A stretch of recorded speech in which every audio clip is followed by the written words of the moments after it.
Section 6.1, very quick. I'm going to spend very little time on this. If I want to know the area between two functions, so I want to know this area here.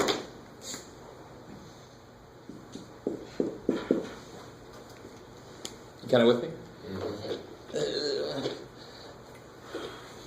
Anyway, you don't have to get as technical as they. I sort of understand why they do it. It's kind of to get ready for the next section. But to me, it's easier just to get into the next section and do what you have to do there. Why force it on this when this is just so simple?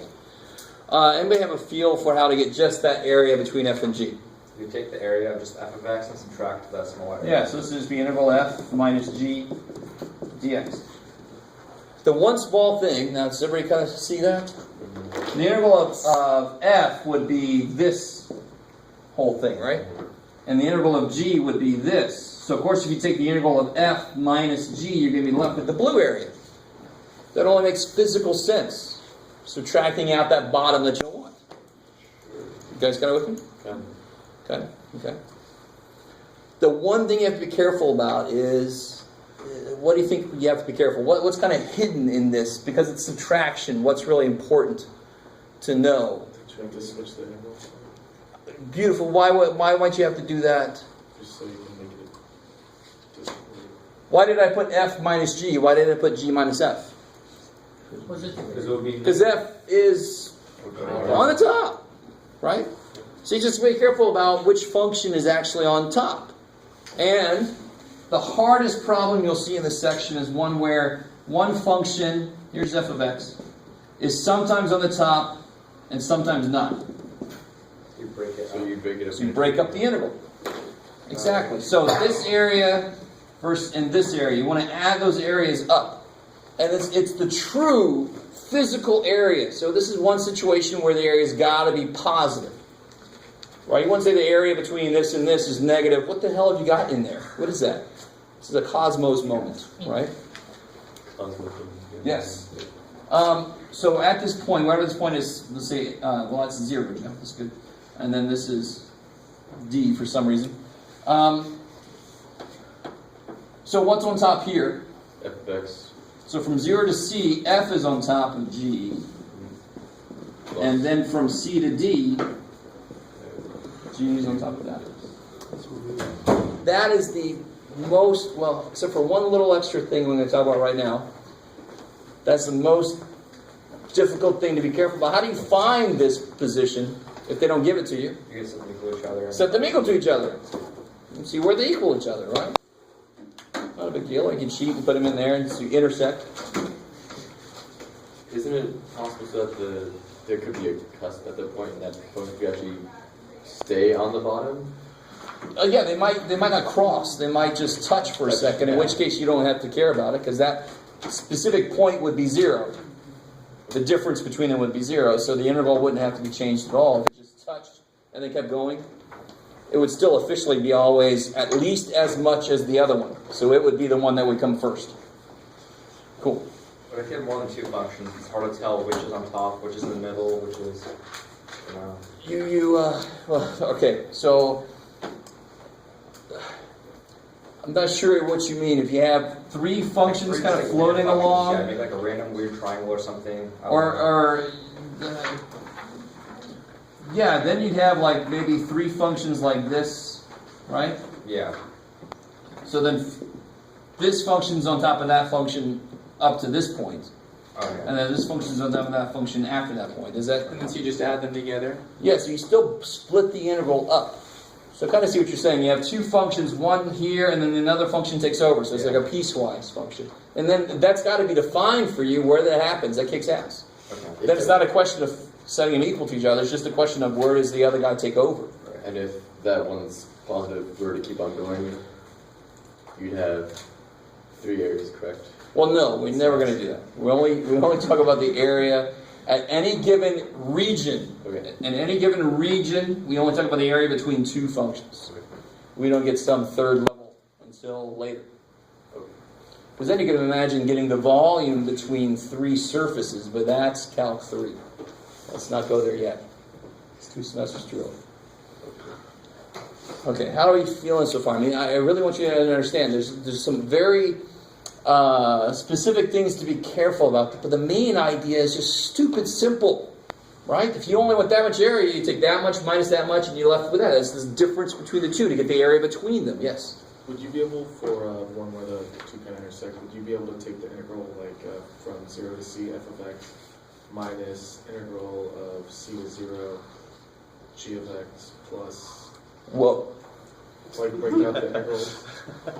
Or would that just there's no need to break it down further than this, but you could take, once you get the integral can be split apart. You mean like this? Yeah, or is that just unnecessary? I mean, it's unnecessary to a point because you should be able to simplify that. You know what I'm saying? Make it a single function. F of x minus g of x is h of x. And so, Alright. does that make sense? If you have two polynomials subtracting, you can put like terms together. You don't have to look at every piece separate because you're just kind of like adding more work. Put like terms together, you got less stuff to integrate. Alright. You with me? Yeah. Cool. Okay. The only thing that's kind of new, this is not really new. We didn't even have to make a whole new section for this, really. We could have just added this into an earlier section. It's not that big of a step. The one thing that's a little new visually, because we've done integrals across dm, dy, dt, right? So they're not always dx. But now we can see the visual of what it looks like for dy. So if I had, let's see. So this is when I have functions of y. And you're not used to this, right? You're not used to this. You're not used to thinking of the y's as your inputs. And then especially you're not used to plotting them. So your brain kind of doesn't like it. But can you tell me, what are the y-intercepts for both of these? 1, 1. 1 and negative 1. You with me? Right? So the y-intercepts for both of these are 1 and negative 1. But they are definitely very different. This first dude, let's do him in purple. Yes, sir. Would you get the same answer if you just switch the variables, or do you still base off x-axis when you're getting that underneath? Like, okay, so is the underneath part when you're using the y-axis? Good. The underneath part is going to be in the negative territory for that, for the output variable. Right. So where's x negative? Down here. So this is going to be the underneath. Okay. So you just kind of go, Yeah. right? It almost works out. You just flip 2, but screw it. So your base is, so the x is going to be the y. So this is like the ground. This is above. This is below. So for this guy, let's look at this guy. When y is 0, what's x? For this guy, negative 1. So this is what that function looks like. It is of course it's a parabola, but it's just a sideways opening parabola, right? Cool. So if I just did the integral of this area, I would get a negative answer. Because that's below. Yes. Is that cool? Okay, good. Now, of course, on the other side, this is just the mirror image. Because when y is 0, x is 1. So then I get this dude. So now I want to know the area that's in there. They should be symmetric, but it's too bad for me. It's not quite a circle. It's kind of an interesting shape because it's not the right slopes. These are parabolic pieces. That's a really good curve. Huh? That's a really good curve. I know. I'm trying not to dwell on it too much because if you look at it too much, it goes away. Especially for me. Which function is on top? Now that we've designated what is the basement, which function's on top? The purple or the blue? The purple. Purple, right? Purple's on top because you do this, purple's on top. So the integral is going to be d what? dy, because I'm going to be going up and down here. These are all functions of y, so I've got to be moving along the y-axis, whereas if it was a function of x, I could move along the x-axis. Okay. You with me? Okay, maybe. Yes. Okay? This is not that big of a step, but it definitely takes your brain a little bit to get used to that orientation. So what's y going from to? Negative 1 to 1? Yeah, this was almost too easy. Finding the intersection, it just kind of jumped out at us. From negative 1 to 1, that's where they both meet. Right? This blue line, of course, keeps going forever after. The purple line does too, but this is the area in between. How are we doing so far? Okay. So, what the book makes a big deal out of is kind of like the rectangle approach from before. But it's not a... Who needs that? We've already done the rectangle approach. We understand that. Let's just jump straight to intervals representing the areas. If I get the area below the purple, and subtract the area here, Should get twice. it'll end up being minus and negative is plus. So I'll end up getting the full area in there. Yes. You guys kind of with me? Negative, okay, yeah. Good, because this is negative area. So I will end up getting the full area. Now, of course, you can realize that if you just get this one area and Multiply by 2. double it, that'll work too, but let's not go there. So what do I put in here? What do we say? The purple line is on top. So the purple is 1 minus y. 1 minus y squared minus... 1 squared. Now right there, that is the single biggest killer in all level of mathematics is not subtracting the entire function, right? Yeah. You put minus y squared minus 1 and things just really go to hell, right? This is minus the entire function. So the negative's got to go through. So you end up with integral negative 1 to 1. Y minus. 1 plus 1 is 2. 2. Negative y squared minus y squared. Minus 2.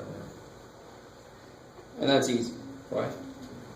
The only thing we haven't done is really connect this with what it looks like visually with everything in terms of y now, right? With y being my ground, not the x. And now this is simple. Now we've gone away from the geometric part. Now this is purely an integral. I can do that, no problem. So right there, you would still do the antiderivative for that? Yeah, that was on. Yes. Now you do the antiderivative. Now it's just the integral. Is that your ring? And I know the integral of something is just the difference of the antiderivatives. Yeah.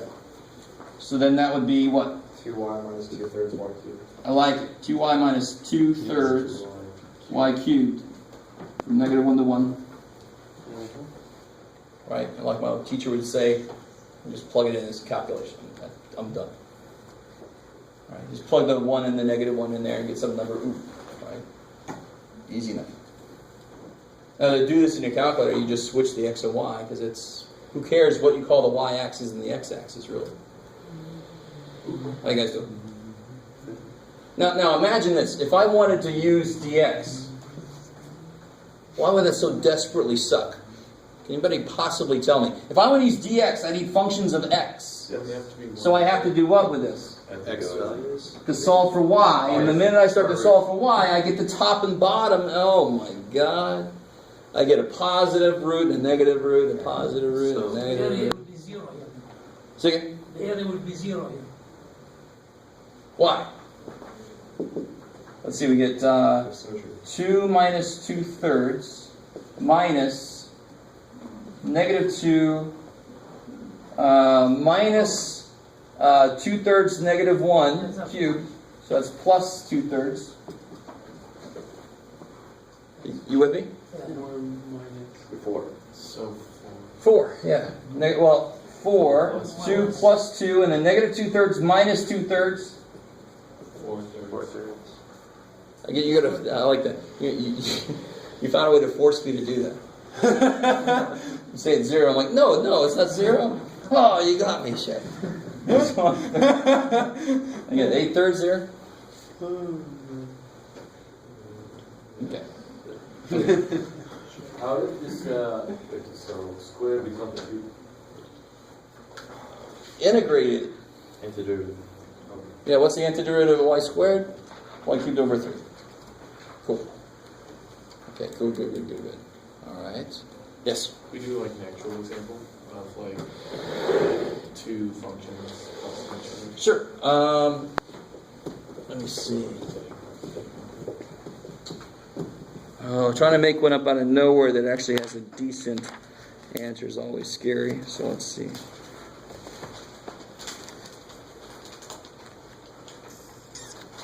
Well, did they give you much of any of these? Oh, here we go. All right.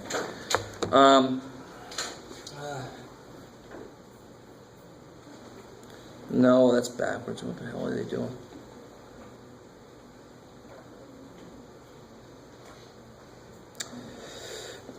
It doesn't look like they give you any of the cross. It's weird. I thought they would. They have examples in the write-up. So they talk about crossing, but they never cross? Here we go. I see. Maybe it's one of these guys. Yeah, they don't make it very obvious. So let's see. Let's see if this works out. Y equals cosine x. And y equals 1 minus cosine x.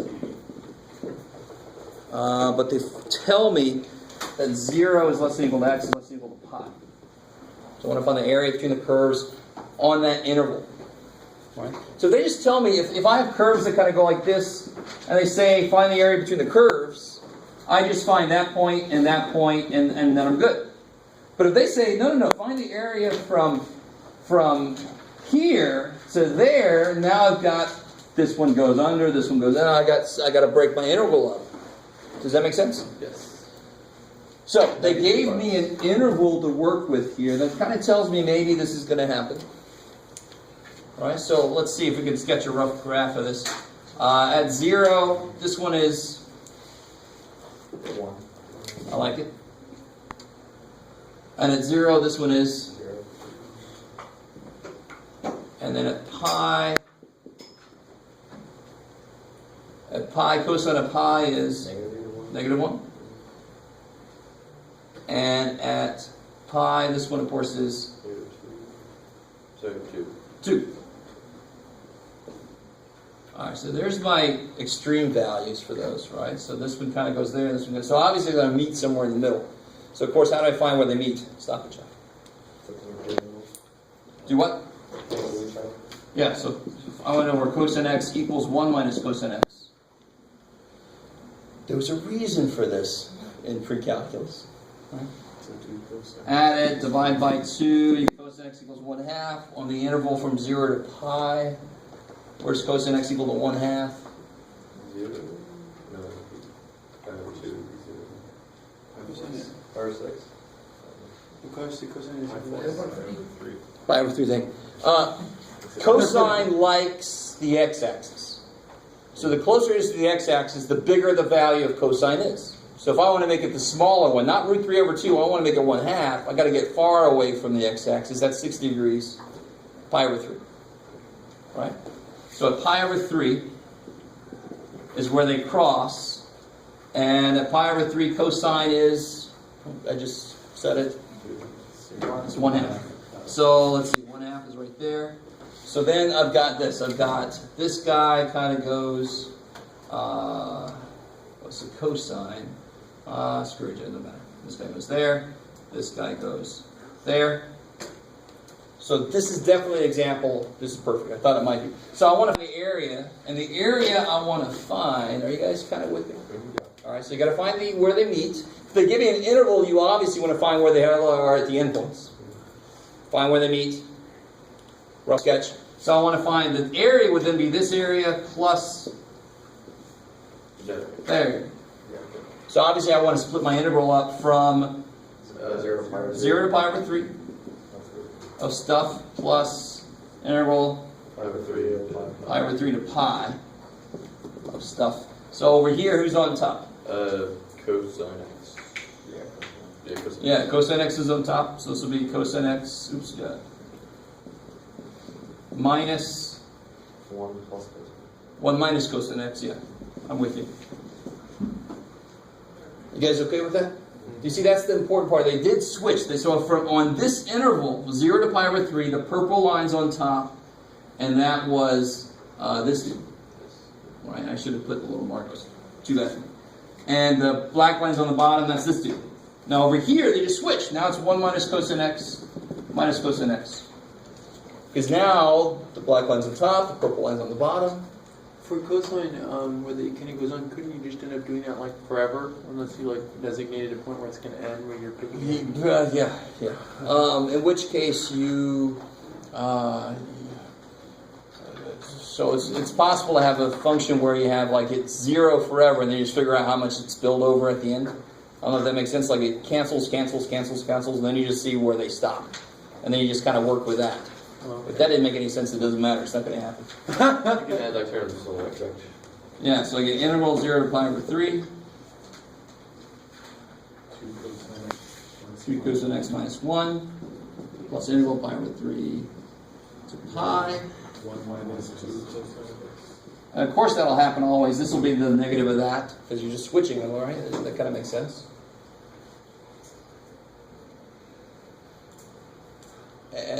And then you go for it. Right? Then the integral of cosine. Good, not negative. Minus x from 0 to pi over 3. Is that cool? Do I need to go? Now it's just numbers. Now it's just plug and chug. Setting up, as always, setting it up is the hard part. The integral at this point should be decently easy. You guys should be like, yes, give me more. I can anti-differentiate and then plug stuff in, no problem. Hopefully that's what you could say. So, Okay, because mine's relevant to this. sorry, yeah, mine was kind of towards what you drew over there. Because if the functions are both symmetrical to each other, you can just take that little 1-bit piece on the left side and multiply that by 2 because you have the same piece. I never said it was symmetric. If I it never was said symmetric. If it was symmetric. If so, yeah. You'll start to see. I'll start to kind of sneak some of this in because we now kind of get integration by itself easy enough. You'll see several times you can, like if I wanted to integrate parabola from -2 to 2, well, screw it. I'll just go from 0 to 2 and then double it, right? So you're always looking for, not always, but if you happen to notice symmetry, maybe that'll make it easier. Why is it nice to have 0 as an endpoint? Because plugging 0 into a polynomial is nice, right? So it's kind of cool when you can split things up around the 0 point. It's going to make your plugging in stuff easier later. Symmetry is going to become more and more and more important as you get further and further along. It's going to make a lot of work a lot simpler if you start to notice where it is. Okay. But it's very blue and purple. What did you do after that step right there? Sorry. So this is the integral of this, Yeah. and then That's all evaluate it from 0 to pi over 3. And that's all we do. And then for the And of course you keep going. Right? You plug in pi over 3, you Yeah. plug in 0. and then we do the same for the other one. Yep. That's a lot of work. Aw. You think that's a lot of work? Sorry, I have to say that out loud because that's so not a lot of work. You don't know. Okay, I didn't mean to single you out there. The most heinous problem in terms of workload that you've ever had to deal with? Oh yeah, there's no point. You don't have to write it out. I was just curious. Was this a physics? No, I'm not going to write it out. Oh my God. Okay, is everybody? I'm sorry. I'm fine. So. Okay. A finite volume with that surface area. So I want to focus most of the time tonight. 6-1 should not be that evil, but you got to get in there and try it out. I want to focus my time on 6-2, and 6-2 is actually almost too simple of an idea. But then, of course, how it works out calculus-wise is what makes it Non-simple. yeah. And it's not calculus's fault. It's just that's what it takes. But I am definitely never going to be able to draw as well as they have in the book. So let me show you these pictures here. Spheres?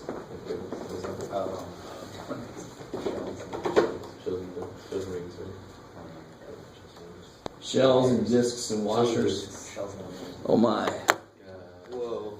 All right, so back of the page here. It's like bread. It makes me hungry. All right. So here's the almost too simple idea. If I have some object in space, and I have some way of knowing at every point x, I'm going to make a big deal out of this. My position x identifies where this cross-section is. Are you guys with me? Yeah. In this example. I could turn this thing around and have y tell me where it is, but that's the big thing to worry about is it x or y that tells me where my cross-section is? That's going to become very big about dx or dy. When you say cross section, you're just talking about where the Cross-section. So if I cut this bad dude open and I look at him, there's the cross section, right? Oh, okay, okay. And it's all red because I guess it's a living thing. I just killed it, right? So it was alive. It doesn't make a difference though, does it, besides how much work you do? Oh, dude. If you want to do dx, you need a function in terms of x. You with me? Can you take any function that's in terms of y and make it in terms of x? Can you? No. So it depends totally on what functions are defining what's going on. So dx might be easier than dy. So we're going to, 6.2 is all about these cross-sectional areas. And they're called, and I kind of hate this, I want to let you know, they're called the disk method and the washer method. So a disk is basically this. This is a really rough disk here. Let me give you a better picture of a disk. Now here they are showing the idea. Let me go through this real quick. If I could add up all the cross-sectional areas. So if I had a function that told me how the cross-sectional area, what it was at each point x. You guys with me so far? So at this point x, the cross-sectional area is 12. And then at this next point x, it's 12.1, and so forth. You with me? Then if I could add up all those areas, I would end up with the volume, wouldn't I? And in fact, that's how you learn, that's how I teach my students the volume formula for a cylinder. Well, I've just got, it's like a bunch of pennies stacked up. I've got the pi r squared for the bottom, and how many of those do I have stacked up? H of them. So of course it's pi r squared h. It's almost silly. So if I just take this area, add them up through h, I'm going to get pi r squared h. So if I just take that area, add it up from A to B, I'm going to end up with the volume of this thing, right? Oh, I see, but you need the integral because it's the volume's fluctuating there. Because the cross-sectional area might be changing at every infinitesimal step. Gotcha. So I need the integral. I love it. So it goes from a summation. If I add up my areas multiplied by the width, you guys kind of with me? Yeah. Don't worry. We're not going to regress. It's just going to look very quickly at this. And of course, how do I make this better? Let n go to infinity. The minute I do that, where's my camera? I need two cameras. See that? That's what we're talking about. Pause the video. What's that? Pause the video. Pause the video. So if I got the volume is going to be the sum of the areas. And this xi is because within this delta x, does it really matter what? Stay with me now. Remember what happens with the rectangles? Yes. Does it really matter if we use the midpoint or the second point in or the middle of the midpoint in? No, it doesn't matter. Something in there because it's going to take the whole damn thing down. So what point in there do I want to use to define? It doesn't matter. A of xi, whatever the hell you want in the middle, times the thickness. That's your disk. A disk, I think of it like a weight at the gym. A disk has got some thickness to it. So if I add up all those areas, I'm going to get the volume. So of course I'm going to want to make it perfect. I'm going to let my cross-sectional areas go to infinity. Just like I would let my rectangles go to infinity. You guys kind of with me? Yes. So we've stepped up a one dimension. So it kind of makes sense in a way. Okay. Maybe. So area times thickness is now a three-dimensional object. So that's why if I add them all up, I end up with the volume, which is a three-dimensional idea. Okay, good.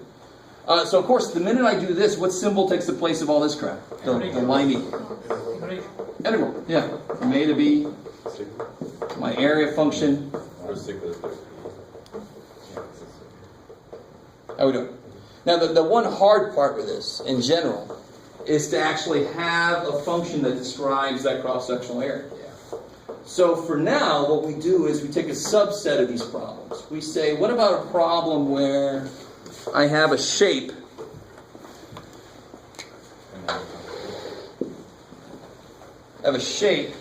like this, and I rotate it around the x-axis. Now go with me. Maybe I have a shape more like this. Let's go like that. And I rotate it around the x-axis. You with me? So I end up with, that is in 3 dimensions. So what I do is, of course, a while back, one of my students from my calc class sent me this because I talked about it. I said, you guys know that thing where you open it up and it folds? So you got a shape, and then you rotate it around the x-axis, and you get, of course, a volume. So the thing I want you to realize is you never have to draw a 3-dimensional object to be able to do this work. Thank God for me, because I could barely draw 2D. Right? So that would be a big problem for me. So you don't have to draw a 3-dimensional object. What you have to realize is, if I do rotate this thing, what kind of shapes am I getting for the... Let me go ahead and draw this guy in just for now. What kind of shapes am I getting for the disc? Not an ellipse. It's going to be an exact circle. Now think about it. For any given point, isn't that distance away? If I rotate it, doesn't that stay the same all the way around? Yes. Isn't that a circle? Yes. I don't care how freaky the shape is that I have. If I rotate that bad boy around, every single point is going to have a circle going around. Yes. The radius of that circle, Is your f of x. the radius of that circle is just f of x. That's insane. So what's the cross-sectional area of each of these dudes? Delta x. Be smarter about it. That's a circle. And then my radius is f of x. So the area of a circle is pi. F of x. So this will be pi f of x. Squared. Let me just write it like that, just make it very clear. Cool. So then how do I add them all up?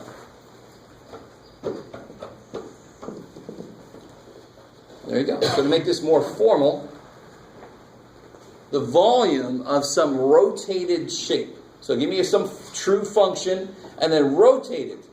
And right now we're just talking about the x-axis, but it could be the y-axis. It could be some off-axis. Outside of this class, it could be some diagonal axis. We're not going to do that here. What does the symbol say, Jeff? What's that? Is that what is that? The volume. No. The inside the circle. Yeah, the radius is f of Radius, x. okay. Yeah. So the volume in general for a rotated shape like this, if I'm using these discs, and I can't always use discs, that's why we have section 6.3. We have a different method. Real quick, one second. The volume, we did add up all these areas. So it'll be the infinite sum of all these little, let me write it like this, more stickers. And this, of course, is the radius. And that's still not quite as general as it can be, because if I... Let's go ahead and take the next step. Actually, let's try a problem now. Let's do a concrete problem. Yeah. So let's say I have the function square root of x. And I want to rotate the region bounded by fx equals square root of x and x equal to 4. Just to make this nice. So take a second and graph that region I'm talking about. Don't 3D-alize it. Just graph that region, the 2D region. I have a question. Sorry. You said that the radius is fx, but isn't it like point on f of x? Isn't it what now? It's one point. Like if you take any point on the x-axis, if you rotate, you said there will be a circle, right? And the radius is f of x. But the radius is not actually f of x, it's point on f of x. That's what f of x means. So at x, the radius is f of x. Cool. So I could say at xi, the radius is f of xi. I don't need that, because what am I going to allow to happen? I'm going to go along all possible values of x. So what's the radius at any value of x? F of x.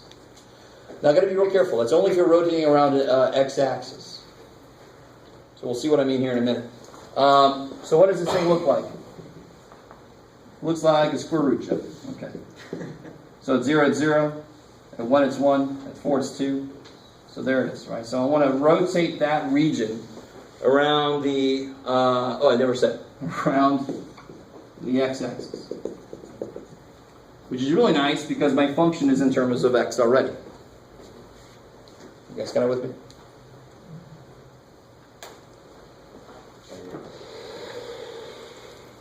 So, what would the radius be then? Because really what everything hinges on is what this radius is. The minute I know what the radius is, I throw it in and I'm done. Is it defined at each point? Second?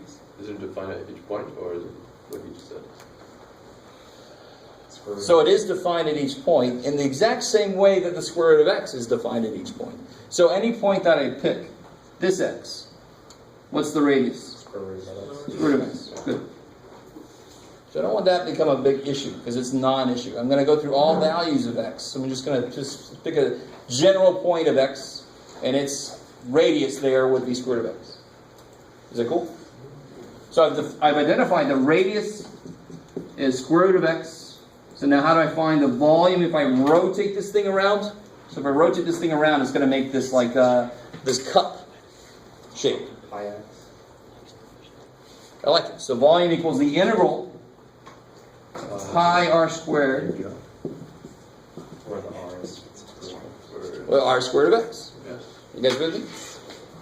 Okay. Square root of x squared, which is just x.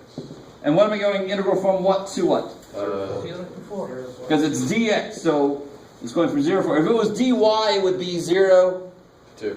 to 2. I love it. Yes, sir. Is that x equals 4 necessary, considering when you set that the boundary from 0 to 4, it just kind of implied line? I did. That's how I set it. That's how I set where you stop. Oh. If I didn't have that there, it would just go forever. There's a different function here for No. How do you know where you're going to label x to, you labeled x there to show the, what's it called? It doesn't matter. I want you to understand. It does not matter. I picked some general spot. And it represents all spots in there, doesn't it? Yes. If I would have picked that spot, x, what would the radius have been? The function. Square root of x. So it's really just, you don't even have to do that, but it's kind of nice to see that visual. That's the center, so the radius goes from the center out. No matter where the hell you are, you're going to go out square root of x to get to that outer area, whatever the hell you want to call it. So it's from 0 to 4, because that's what x does. I really keep saying this, and it's where people make a big mistake, is they put the limits for y when it's dx or the other way around. Just kind of look, oh, it's a dx, what's my x doing? If it's dy, what's my y doing? Right? Okay. So this, of course, is not too bad. Pi can come out. That's x dx. Integral of x is 1/2 x. Just 4. x squared over 2.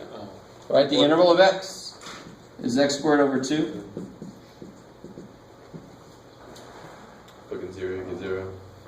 So going 0 to get 0, that's awesome. So when you plug in 4, you get 8 pi. good 8 pi. So the volume of a cup whose edge is defined by the root x function that is 4 tall is 8 pi. How are we doing? So this thing does come out and go rotate all the way around. Right? So that's why any circle I draw will have that as the radius. Yes, sir. So what if it was asking like around the y-axis? Good. I love it. You're in my head again. There's always somebody. You guys share that telepathic power. Just for today.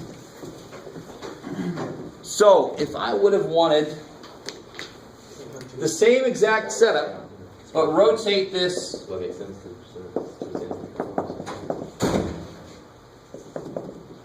around the y-axis.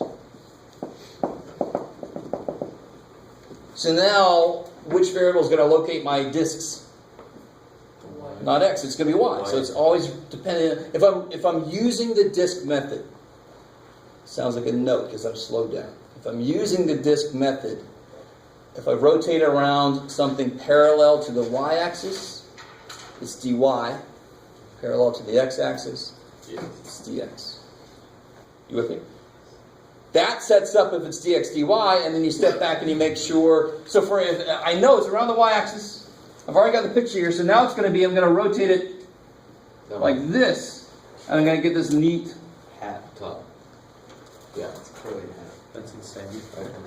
You with me? You do not have to draw that. That, I mean, good Lord, that's nothing to aspire to here. But now you're looking this way. So I'm still talking about the same region here. I'm talking about this region here. But what's the radius going to be now? Now, what's still wrong? I know it's going to be integral dy.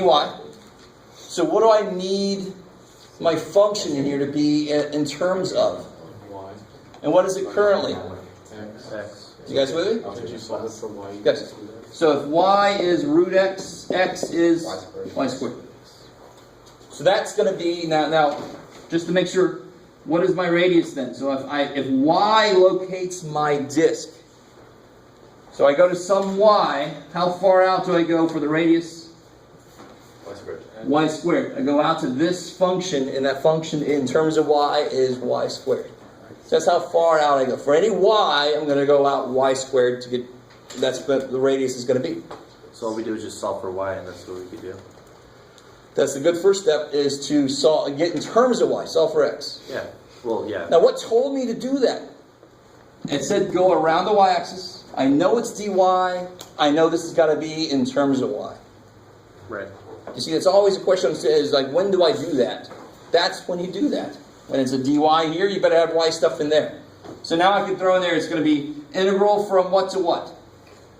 0 to 2. I love it, because it's all about y. Y is going from 0 to 2.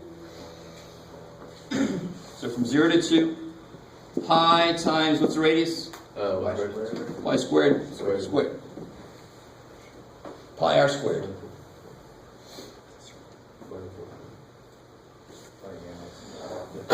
So would you be finding the area inside of, Not the area, the volume. or the, so. Yeah, so you'll be finding the amount of stuff that this thing could hold. This weird-ass thing. Sure. It's like those straw hats. Maybe it's the p-hat. We talk about in stats. I don't know. The thing you don't want to wear, the p-hat. What's a p-hat? The thing you don't want to wear. And then the rest of this should be, now this is funny. The rest of this is the easy part, all right? I'll show you this on the first day. You're all like, what the freaking hell's that? But now this is the easy part. How do I go? What's the next step? Will be pi y to the 5th over 5. Good. Y 5 over 5 from 0 to 2. 0's nice. 2 to the 5th is, that's right, 32. Thanks for playing along. So that's the volume of that thing. How are you doing? Not too bad, right? No. So what happens if you have something that's not the x or y axis? What if I said rotate it around x equals to 2 or something, which I will do. Right? So let's take the same, let's do this. Before I go there. This is the disk method. And it's because they make complete disks. The washer method, it's always kind of silly to me that they made it